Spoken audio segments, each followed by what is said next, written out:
Hey, welcome to week number 5 at MDL for this course on story and structure of the Bible. In week number 5, we will be looking at this whole theme of hope. It's interesting as you read through the Old Testament, there are these what I call glimmers of hope for the reader as they begin to see the Messiah, the connection between the promised Messiah that's going to come and be revealed in the New Testament.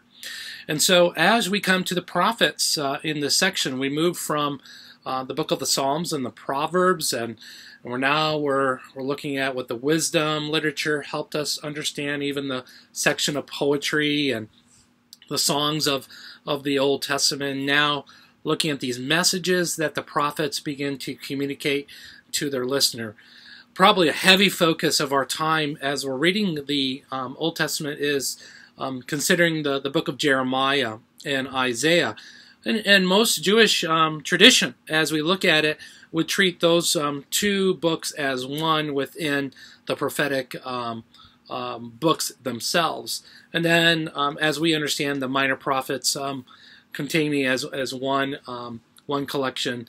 And so you have this section of the prophets that the writers are beginning to show and give the reader hope of the Messiah to come. And not just hope, but hope also through the captivity that they have encountered in a time of testing, a time of spiritual quietness maybe from God, and they don't see God speaking, but only speaking through the prophet. And the prophet comes in the scene to communicate this hope that their bondage, they would be released from their bondage, they would be forgiven of their sins, they would be set free, and they would experience his blessing, both present blessing, and also I believe the prophets are communicating a millennial perspective of a blessing and a hope to come in the future. So our eyes are looking toward the future. Yes, Messiah, he's going to come, he's going to die. Isaiah 53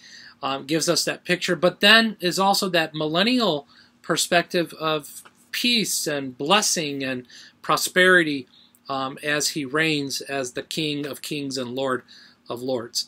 So that's the focus of this week as we begin to study together. I hope you're keeping up, number 1, on your reading, number 2, on your assignments. I do plan on getting back your assignments from week 4 and hoping to get that done this week as well.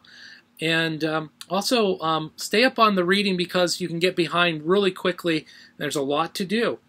And then lastly, be reminded to work on your final project. There is no peer review. We're not doing that in this class. So just go ahead and begin working and finalizing details of your theological paper. Just remember, as you think about the finality as we come to week number 8, you want to connect the audience that you selected to your theological paper, your theological treatment. Just remember that. So if you've chosen maybe a younger audience, you're going to need to modify and correct some of the language to adapt to the audience you've selected for the final project. I hope that helps, and look forward to connecting you maybe by email, Facebook, or LinkedIn. Feel free to connect me with those different social media. Love to interact with you outside of class. Blessings.